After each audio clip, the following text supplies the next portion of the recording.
BJP सरकार बनने के बाद जल्द होगा शपथ ग्रहण। बीजेपी के कई बड़े चेहरे मंत्री बनने की रेस में हैं। मुख्यमंत्री के शपथ ग्रहण के साथ ही कई मंत्री शपथ लेंगे। बीजेपी सरकार के वर्तमान ज्यादातर मंत्री मंत्रिमंडल में शामिल होंगे। निषाद पार्टी अध्यक्ष संजय निषाद भी मंत्री बन सकते हैं। निषाद पार्टी के कोटे से 2 मंत्री बनने के आसार हैं, तो वही अपना दल के कोटे से 3 मंत्री बनने के आसार हैं। इलाहाबाद पश्चिम से विधायक सिद्धार्थनाथ सिंह दोबारा मंत्री बन सकते हैं। इलाहाबाद दक्षिण से विधायक नंद गोपाल बन सकते हैं दोबारा मंत्री। लखनऊ सरोजनी नगर से विधायक राजेश्वर सिंह मंत्री बन सकते हैं। देवरिया सदर से विधायक शलभ मणि त्रिपाठी भी मंत्री की रेस में हैं। कन्नौज से विधायक असीम अरुण भी मंत्री बन सकते हैं। पंकज सिंह नोएडा से विधायक भी मंत्री बन सकते हैं। आगरा ग्रामीण से विधायक बेबी रानी मौर्य मंत्री बनेंगी। चिल्लूपार विधायक राजेश त्रिपाठी भी मंत्री की रेस में हैं। तो ऐसे ये तमाम बड़े नेता हैं, दिग्गज हैं, जिन्होंने जीत दर्ज की है चुनाव में, वो मंत्री की रेस में शामिल हैं। बहुत जल्द शपथ ग्रहण होगा। शपथ ग्रहण के साथ ही कई लोगों को मंत्रिमंडल में शामिल किया जाएगा।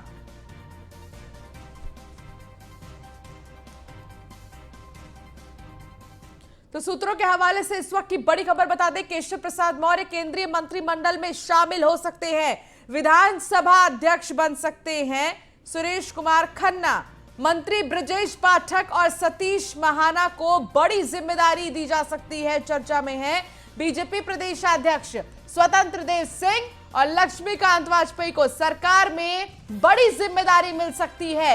इस वक्त की ये बड़ी खबर और सूत्रों के हवाले से ये जानकारी मिल रही है कि मंत्री ब्रजेश पाठक और सतीश महाना को बड़ी जिम्मेदारी दी जा सकती है और केंद्रीय मंत्रिमंडल में केशव प्रसाद मौर्य को शामिल किया जा सकता है। अब देखना होगा कि आखिर किसको क्या जिम्मेदारी दी जाती है। लेकिन सूत्रों के हवाले से इस वक्त की सबसे बड़ी खबर आपको बता दें, उत्तर प्रदेश की राजनीति से जुड़ी, जहां केशव प्रसाद मौर्य केंद्रीय मंत्रिमंडल में शामिल हो सकते हैं। उन्हें बड़ी जिम्मेदारी दी जा सकती है। विधानसभा अध्यक्ष बन सकते हैं सुरेश कुमार खन्ना, तो वहीं मंत्री ब्रजेश पाठक और सतीश महाना को भी बड़ी जिम्मेदारी दी जा सकती है। ये चर्चा में है।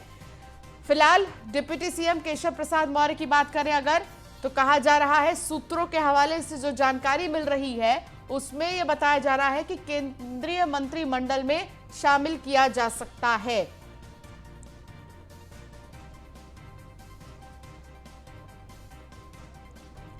तो विधानसभा अध्यक्ष बन सकते हैं सुरेश कुमार खन्ना। मंत्री ब्रजेश पाठक और सतीश महाना को बड़ी जिम्मेदारी देने की चर्चा हो रही है। तो एक तरफ जहां यूपी में 2022 का चुनाव भारतीय जनता पार्टी ने जबरदस्त तरीके से जीता है, तो शपथ ग्रहण भी बहुत जल्द होगा। योगी मंत्रिमंडल में कौन होगा यह भी देखना होगा, क्योंकि रेस में कई सारे बड़े नेता हैं। यूपी उत्तराखंड के साथ 4 राज्यों में बीजेपी की प्रचंड जीत पर राज्यसभा सांसद विजयपाल तोमर ने न्यूज 1 इंडिया से खास बातचीत की। आइए आपको सुनाते हैं। कल 5 राज्यों में चुनाव के नतीजे आए। ऐसे में अगर हम बात करें तो 4 राज्यों में भारतीय जनता पार्टी ने शानदार प्रदर्शन किया है। हमारे साथ बातचीत करने के लिए राज्यसभा सांसद है विजयपाल सिंह तोमर जी। सर, सबसे पहले बधाई। लेकिन जिस प्रकार से इस जीत को आप किस तरीके से देखते हैं? कहा जाता था कि एंटी इनकम्बेंसी है, किसान आंदोलन की वजह से जो सीटें हैं वो प्रभावित हो सकती है। नहीं, ऐसा कुछ नहीं है। ये चारों राज्यों में प्रो इनकम्बेंसी है। ये भी आप देखेंगे प्रो इनकम्बेंसी भी होती है। अब तक सब एंटी इनकम्बेंसी का ही लगाते थे। मोदी जी के नेतृत्व में जो केंद्र से योजनाएं बन रही हैं, उनको यदि ज़मीन पर धरातल पर सही तरह उतार दिया जाए तो प्रो इनकम्बेंसी हो जाएगी। जहाँ जहाँ डबल इंजन की सरकार थी, उनको चारों जगह पर ज़मीन पर धरातल पर उतारा गया। सीधा सीधा आम आदमी को उसका लाभ मिला। तो उसका फ़ायदा चारों राज्यों में हमको मिला है। और ये केंद्र के द्वारा जितनी भी योजनाएं जा रही हैं, आवास है, शौचालय है, गैस है, बिजली है और सारी योजनाएं हैं, अन्न हैं। अब 2 साल से हम 80 करोड़ लोगों को देश में मुफ्त राशन देने का काम कर रहे हैं, मुफ्त वैक्सीन देने का काम कर रहे हैं। जिस तरह कोरोना का मैनेजमेंट हुआ है, तो ये सारा का सारा जितनी केंद्रीय योजनाएं हैं, उनको जो जहाँ जहाँ हमारी सरकार हैं वहाँ पर उनको जमीन पर उतारने का काम सही तरह से इम्प्लीमेंटेशन करने का काम किया गया है। सर, किसान आंदोलन करीब करीब 12 महीने तक चला था। लगातार विपक्ष ने इस मुद्दे को भुनाया था। उत्तर प्रदेश चुनाव में भी लगातार राकेश टिकैत की बात करें, जयंत चौधरी की बात करें, अखिलेश यादव की बात करें या खुद प्रियंका गांधी की बात करें, लखीमपुर तक हो गई। तमाम लोगों ने, विपक्ष ने भाजपा को घेरने का प्रयास किया और एक ही बात कहा जा रहा था कि पश्चिमी उत्तर प्रदेश में भारतीय जनता पार्टी को काफ़ी नुकसान होगा। लेकिन जिस प्रकार से नतीजे आए, नुकसान उतना दिखा नहीं।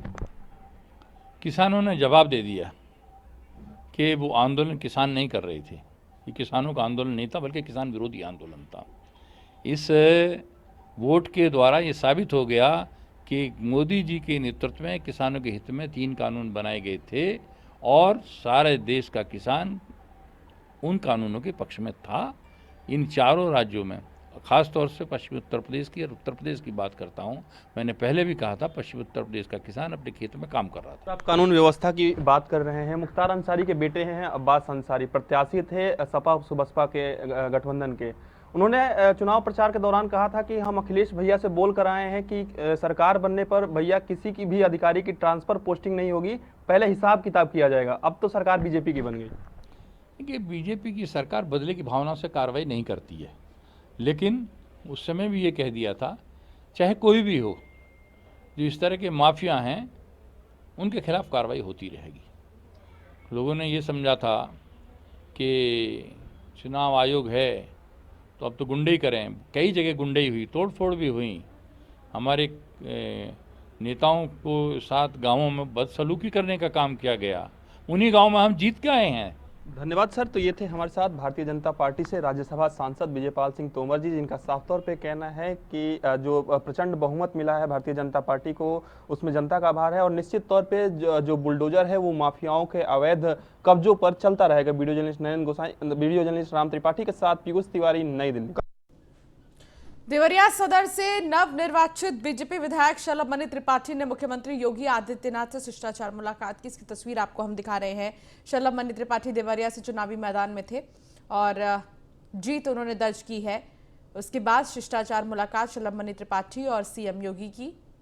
तस्वीरों में आप देख सकते हैं, उन्होंने मुलाकात की सीएम योगी से। शिष्टाचार मुलाकात रही है।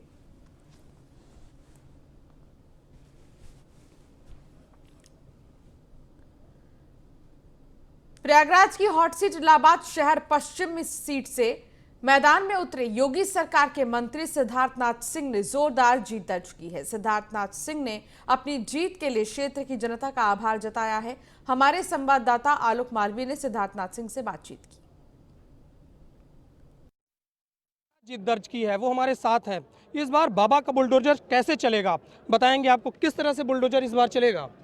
बुलडोजर जैसे चल रहा था वैसे ही चलता रहेगा, कोई नया नहीं आएगा, क्योंकि जो बाहुबली हैं, जो अवैध कब्जा करके चला रहे थे, काम कर रहे थे, उन पे ही चलना है और इसलिए बुलडोजर चलता रहेगा। ये प्रचंड जीत दर्ज की है, भारतीय जनता पार्टी ने रिपीट की है सरकार, क्या कहेंगे इसके बारे में? नहीं, देखिए, डबल इंजन की सरकार मोदी जी और योगी जी का जो परिश्रम रहा है और उनके मोदी जी के मार्गदर्शन में यहाँ पे कार्य हुए हैं, वो जनता ने स्वीकार किया है। तो जनता का आशीर्वाद है और साथ साथ कार्यकर्ताओं का परिश्रम है, जिसके कारण इतनी बड़ी जीत मिल रही है। समाजवादी पार्टी ने लगातार ईवीएम पे निशाना लगाया है कि ईवीएम से भारतीय जनता पार्टी जीत सकती है, इसके बारे में क्या कहेंगे? 2:30 बजे रात तक जाग रहे थे आप भी। देखिए, वो एक ठीकरा फोड़ना चाहते थे अपनी हार का, क्योंकि उन्होंने जो सपने देखे थे मुंगेरी लाल के, वो चूर चूर हो चुके थे और उनको वास्तविकता पता चल गई थी, इसलिए वो बहाना ढूंढ रहे थे और ईवीएम उनको बहाना मिला। बहुत बहुत धन्यवाद। तो कैबिनेट मंत्री सिद्धार्थनाथ सिंह ने कहा है कि जो ये जीत है ये भारतीय जनता पार्टी की जीत है और इस जीत से वह ओतप्रोत हैं और आगे भी बाबा का बुलडोजर लगातार चलता रहेगा माफियाओं के ऊपर। कैमरा पर्सन विनीत सेठी के साथ आलोक मालवी, न्यूज़ 1 इंडिया, प्रयागराज। ललितपुर के 2 विधानसभा सीट पर बीजेपी के प्रत्याशियों ने बड़ी जीत दर्ज की है। जिले की दोनों विधानसभा सीटों पर जीत का अंतर 1 लाख वोटों से भी ज्यादा है। ललितपुर सीट से बीजेपी के मौजूदा विधायक रामरतन कुशवाहा ने बड़ी जीत दर्ज की है। क्या कुछ कहना था उनका, आपको सुनाते हैं। देखिए, पूरे प्रदेश में माननीय योगी जी आदित्यनाथ जी की सरकार को जनता ने जो समर्थन दिया है और ललितपुर विधानसभा में मुझे समर्थन दिया है, इसके लिए मैं अपने विधानसभा के साथ साथ प्रदेश की जनता का आभारी हूं। कि उन्होंने प्रदेश में फिर से उचित कानून व्यवस्था के लिए योगी सरकार को चुना है। और ये तय मानिए आप, ललितपुर सहित पूरे प्रदेश में शांति व्यवस्था कायम रहेगी, महिलाओं की सुरक्षा होगी और विकास परक काम जो भी हैं उन सभी विकास के कामों को प्रारंभ किया जाएगा। ये मैं विश्वास के साथ कह सकता हूँ। देखिए, तो प्रत्याशियों को आप सुन रहे हैं बीजेपी के, जिन्होंने जीत दर्ज की है और इसके साथ ही उन्होंने कहा कि जनता का बहुत आभार, जनता का बहुत शुक्रिया जिन्होंने हम पर भरोसा किया। सहारनपुर के देवबंद में गुरुवार की रात का खाना खाने के बाद टहलने निकले देवबंद उप कारागार के जेलर पर बदमाशों ने जानलेवा हमला कर फायरिंग कर दी, जिसके बाद किसी तरह जेलर ने अपनी जान बचाई है। पेड़ के पीछे छिप गया जेलर, तो वहीं जो और भी वहां पर मौजूद अधिकारी थे उनसे घिरता देख बदमाश मौके से फरार हो गए। पुलिस मामले की जांच कर रही है। जेलर रिवन सिंह ने कहा कि किसी षड्यंत्र के तहत कोई उनकी हत्या करना चाहता है, इसलिए गंभीरता से जांच कर कार्रवाई की जाए। प्रभारी निरीक्षक प्रभाकर कैंतुरा ने बताया कि मामला दर्ज कर गंभीरता से जांच की जा रही है।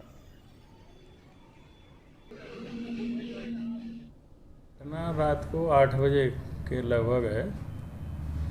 मैं शाम को 8 बजे ही खाना खाकर लगभग प्रत्येक दिन जो है टहलने के उद्देश्य से 10-15 मिनट घूमने के लिए निकलता हूँ और कारागार के मुख्य गेट तक आकर के, जो लगभग हमारे आवास से 100 मीटर की दूरी पर है,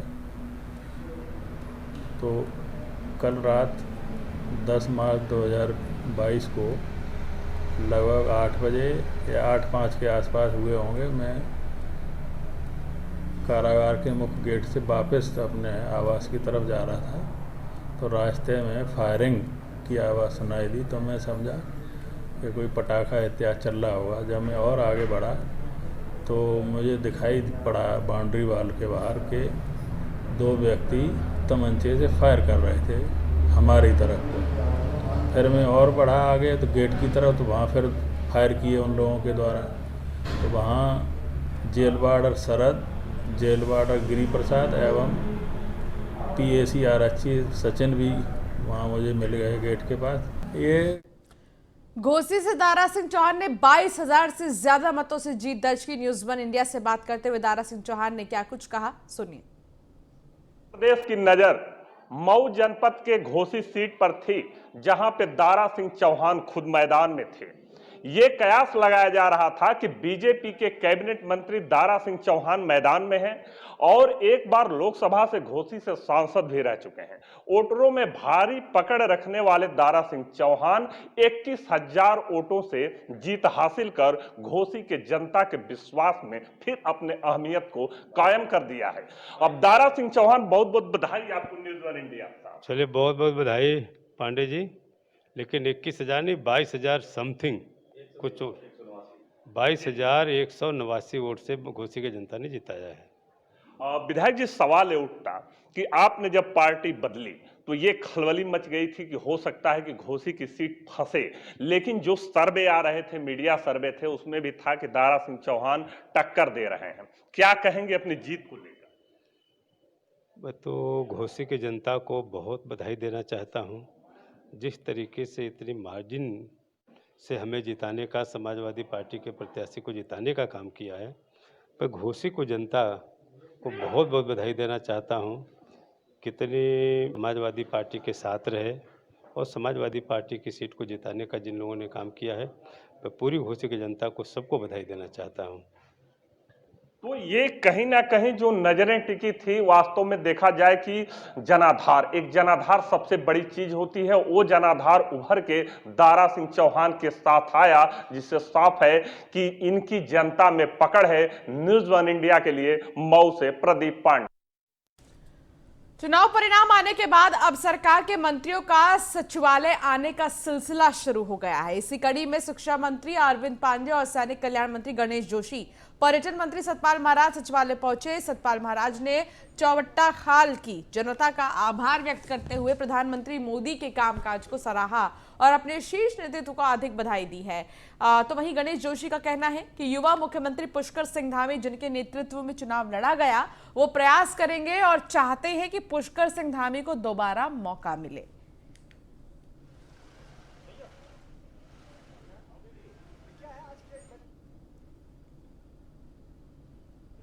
को और अपने कार्यकर्ताओं को बहुत बहुत धन्यवाद मैं देता हूं और विशेषकर माननीय प्रधानमंत्री जी को मैं धन्यवाद ज्ञापित करता हूं।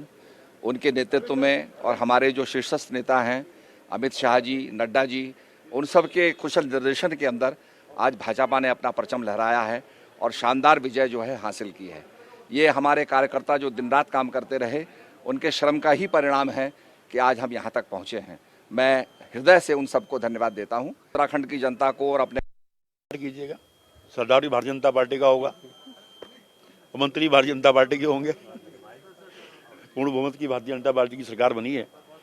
मैं प्रदेशवासियों का आभार व्यक्त करता हूं कि जो एक मिथक था, ये कहा जाता था कि एक बार कांग्रेस एक बार बीजेपी आती है, उस मिथक को तोड़ा है। और जो लोग हमारे कांग्रेस के मित्र ये कह रहे थे कि मोदी मैजिक समाप्त हो गया है, मोदी का मैजिक न समाप्त हुआ है न होगा। ये मोदी जी का ही जादू है कि आज पूर्ण बहुमत की सरकार भारतीय जनता पार्टी इस प्रदेश के अंदर बनी है। वहीं मसूरी की महान जनता ने मुझे चौका मारने का मौका दिया है। कीजिएगा, सरदार भारतीय जनता पार्टी का होगा, मंत्री भारतीय जनता पार्टी के होंगे, पूर्ण बहुमत की बात। आइए अब हम इस बार विधानसभा में जीत दर्ज करने वाले प्रत्याशी से आपको मिलवाते हैं। हमारे साथ जुड़े हैं हाथरस के सादाबाद विधानसभा से गठबंधन प्रत्याशी प्रदीप चौधरी। प्रदीप चौधरी जी, आपका बहुत स्वागत है न्यूज़ 1 इंडिया पर। Thank you. प्रदीप चौधरी जी, बहुत जबरदस्त जीत दर्ज की है आपने। ऐसे में सबसे पहले तो आपको ढेर सारी बधाई। कैसे अब आपको लग रहा है कि क्या काम करना है अब सबसे पहले सादाबाद में? Thank you. पहली बात तो मैं आपके चैनल को बहुत बहुत बधाई देना चाहता हूं कि आपने मुझे लाइव सुना और मैं क्षेत्रीय जनता का आभार व्यक्त करना चाहता हूं जिन्होंने मुझे 25 साल से हाथरस की राजनीति के स्तंभ बने हुए रामवीर उपाध्याय जैसे के सामने मुझे ना तो आदमी को जीत दिलाकर ऐसे 25 साल से जमे हुए स्तंभ को धराशायी कर दिया, जिसने हाथरस की राजनीति में 25 साल से अपना लोहा जमा रखा था। मैं उस जनता को कोटि कोटि नमन करता हूँ। अच्छा प्रदीप चौधरी जी, हाथरस कांड को कोई नहीं भूला है। हाथरस कांड हर किसी को याद है और आपकी पार्टी ने बहुत ही ज्यादा इसको लेकर अपने प्रचार प्रसार में और जनसभाओं में जिक्र भी किया था कि कोई इस कांड को भूल नहीं सकता है। ऐसे में आप महिलाओं की सुरक्षा के लिए हाथरस में क्या करेंगे? क्या अहम वो बिंदु हैं जिस पर आप काम करेंगे हाथरस में सबसे पहले? कट गया। प्रदीप जी, आप तक मेरी आवाज आ रही है?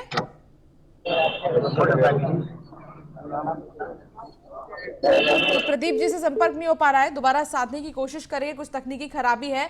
तो ऐसे में आपको बता दें कि न्यूज़ 1 इंडिया लगातार उन तमाम प्रत्याशियों को अपने साथ जोड़ रहा है जो जीते हैं इस चुनाव में, और हम ये जानने की कोशिश कर रहे हैं कि वो कैसा महसूस कर रहे हैं इतनी प्रचंड जीत के बाद। जहां एक तरफ बीजेपी के तमाम प्रत्याशी जीते हैं, तो वहीं एसपी आरएलडी गठबंधन के भी कई सारे ऐसे प्रत्याशी हैं जिन्होंने जीत दर्ज की है। चलिए आगे बढ़ते हैं। शिक्षा मंत्री अरविंद पांडे ने न्यूज़ 1 इंडिया से खास बातचीत की। उन्होंने क्या कुछ कहा, आपको सुनाते हैं। में भारतीय जनता पार्टी ने मिथक तोड़ते हुए अपनी सरकार को रिपीट किया है, तो शिक्षा मंत्री सदैव हार जाते हैं पर इस बार जीते हैं। पांडे जी हमारे साथ हैं। सर, आपने एक बहुत बड़ा मिथक तोड़ दिया, क्या कहेंगे? मैं सबसे पहले आपके माध्यम से अपने प्रदेश की जनता को मैं साधुवाद देता हूं, धन्यवाद देता हूं। और मिथक तोड़ने वाला मैं कौन होता हूं, मेरी इतनी क्या सामर्थ्य। ये तो प्रदेश की जनता का आशीर्वाद है, मेरे शिक्षक भाई बहनों का आशीर्वाद है कि जिन्होंने अपना भाई समझकर, उनको लगा कि मैं निश्चित ही बदलाव के लिए काम कर रहा हूँ, तो जनता ने मुझको आशीर्वाद दिया और ये इतिहास भी बना है। मैं इसके लिए जनता का और अपने क्षेत्रवासियों का मैं हृदय से मैं शुभकामना देता हूँ और धन्यवाद देता हूँ। सर, सरकार बनी पर मुख्यमंत्री जी हार गए, अब सरदार कौन होगा? और दूसरी बात, उनको समय कम मिला, क्या आपको नहीं लगता उनको पार्टी को दोबारा मौका देना चाहिए जिनके फेस पर चुनाव लड़ा गया?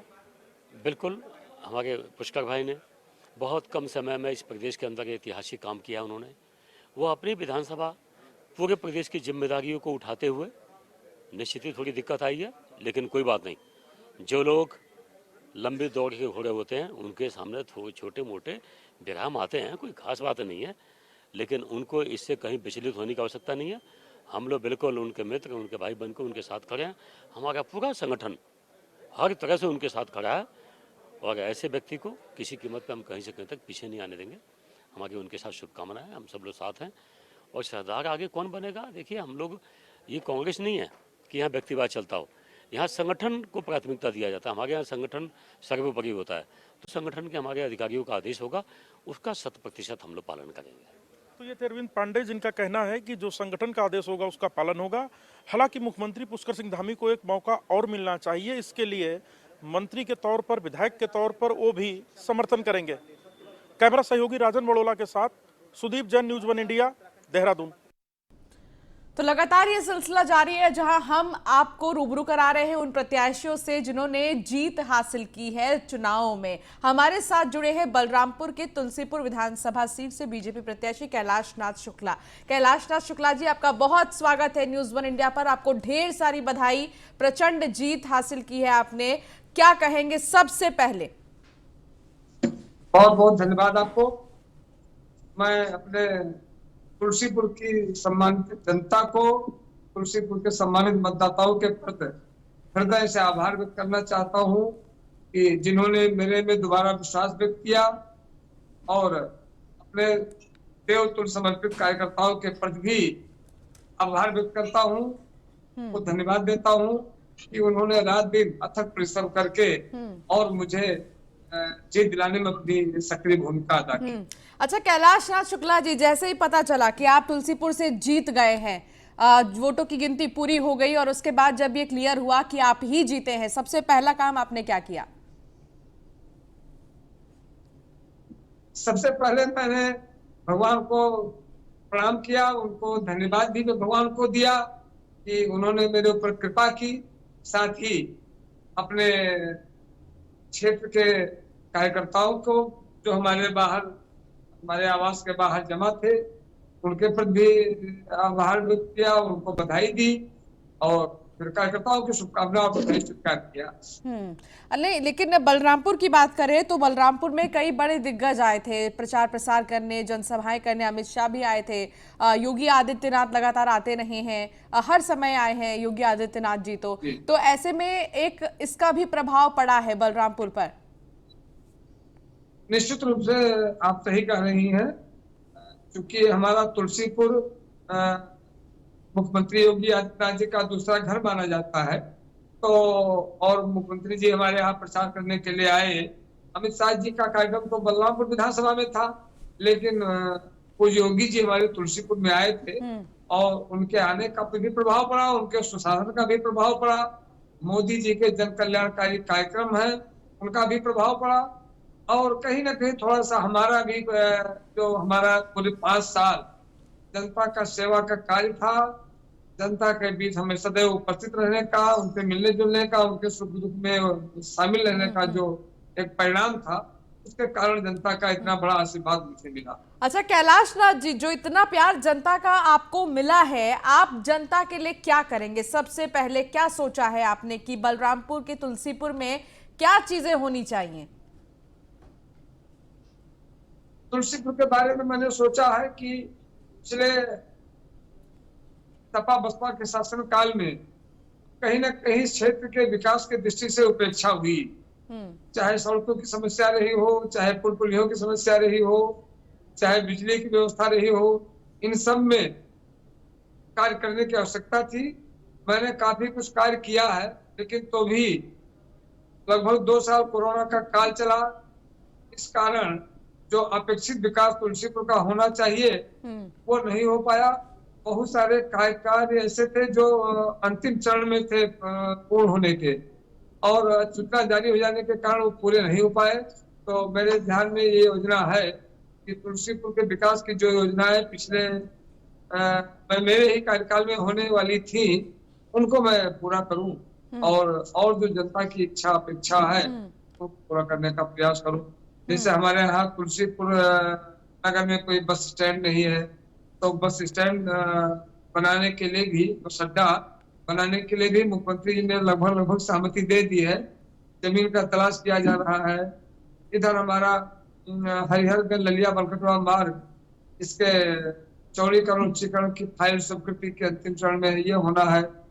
और हमारा कोल्हनी मथुरा चौधरी डी मार्ग भी कहीं ना कहीं मरम्मत होने लायक है। कैलाश जी, जैसा कि आपने कहा थोड़ी देर पहले कि सीएम योगी का ये दूसरा घर है, तो ऐसे में दूसरे घर में जनता को भरोसा दिलाना कि हम आपके लिए विकास कार्य करेंगे, हम आपके लिए आपकी जो भी समस्याएं हैं उनको दूर करेंगे, बहुत चुनौतीपूर्ण रहा होगा। निश्चित रूप से आप सही कह रही हैं। मुख्यमंत्री का दूसरा घर होने के कारण कहीं ना कहीं क्षेत्रवासियों को हमारे तुलसीपुर के जनप्रतिनिधि के नाते मुझसे कुछ ज्यादा ही अपेक्षा थी, और अपेक्षा होना स्वाभाविक भी है। और मुझे बताते हुए प्रसन्नता भी हो रही है कि माननीय मुख्यमंत्री जी की कृपा मेरे ऊपर रहती है, उनका आशीर्वाद भी मुझे मिलता रहता है। तो इसलिए जो भी अपेक्षाएं हमारे क्षेत्र की जनता की हैं, उनको मैं मुख्यमंत्री से मिल करके और पूरा कराने का प्रयास करूंगा। चलिए कैलाश जी, बहुत शुक्रिया, आपने हमें समय दिया, आपने हमसे बातचीत की, आपको ढेर सारी बधाई एक बार फिर से। तो फिलहाल आप कैलाश जी को सुन रहे थे, जहां वो ये कहते नजर आए कि बहुत ज्यादा खुश महसूस कर रहे हैं, और फिर साथ ही उन्होंने ये भी कहा कि जिस तरह से जनता ने उन्हें प्यार दिया है इसको वो बरकरार रखेंगे। फिलहाल इस बुलेटिन में इतना ही। आप बने रहिए न्यूज़ 1 इंडिया के साथ। नमस्कार।